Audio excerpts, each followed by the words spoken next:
Activity 4.3 class 10 science NCERT carbon and its compound से chemical properties of carbon compound में आज हम लोग पढ़ेंगे कंबस्शन प्रोसेस के बारे में। कंबस्शन एक ऐसा केमिकल रिएक्शन है जिसमें रिएक्टेंट के रूप में फ्यूल होता है और ऑक्सीजन का भी सोर्स होता है, जैसे हवा।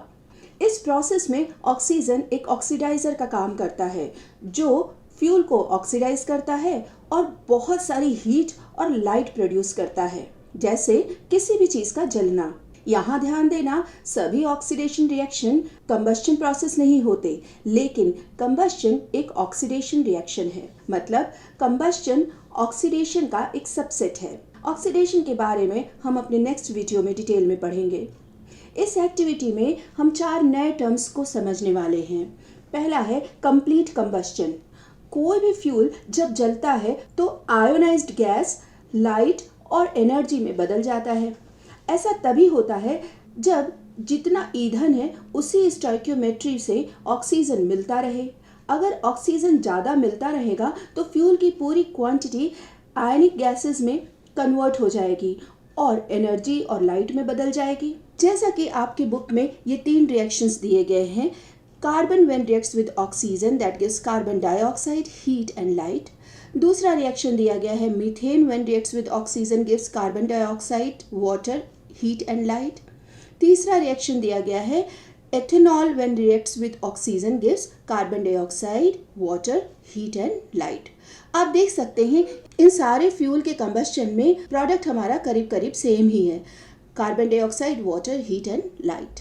ये तब होता है जब कंप्लीट कंबस्शन हो रहा हो, लेकिन कई बार इनकम्प्लीट कंबस्शन भी होता है। अब ये इनकम्प्लीट कंबस्शन मतलब जब ऑक्सीजन की सप्लाई कम हो और फ्यूल ज़्यादा हो तो फ्यूल का कुछ पार्ट पूरी तरह नहीं जल पाता और वह बिना पूरी तरह जले फ्यूल हमें सूट के रूप में यानी कि धुएं के रूप में मिलता है। ये धुआं असल में बिना जला हुआ कार्बन है।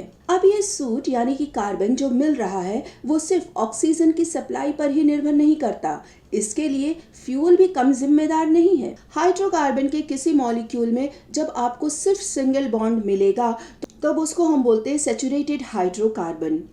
सैचुरेटेड मतलब है पूरा भरा हुआ।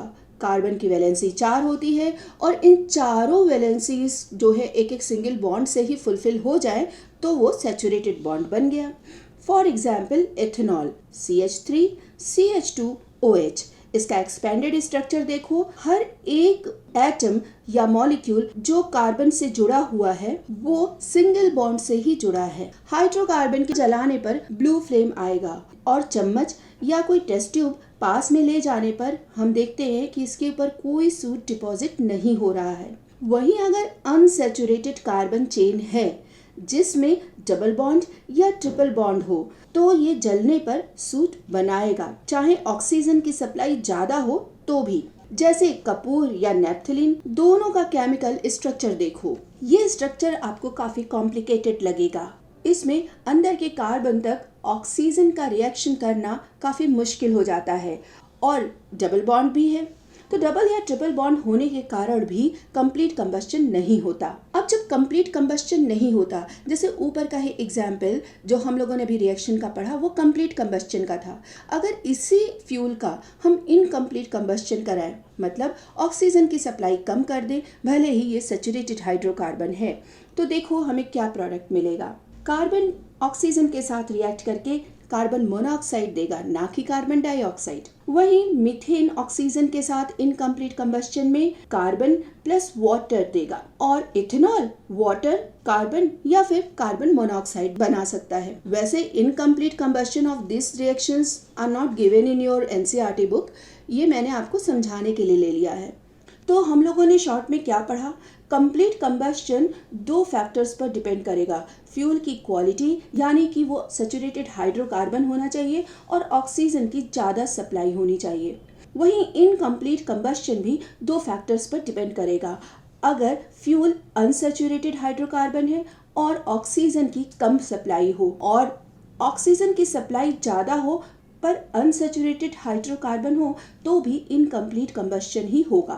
जैसे कपूर जलाने पर हवा में भी धुआं उठता है। तो मिलते हैं नेक्स्ट वीडियो में ऑक्सीडेशन टॉपिक के साथ। Keep watching. जय हिंद।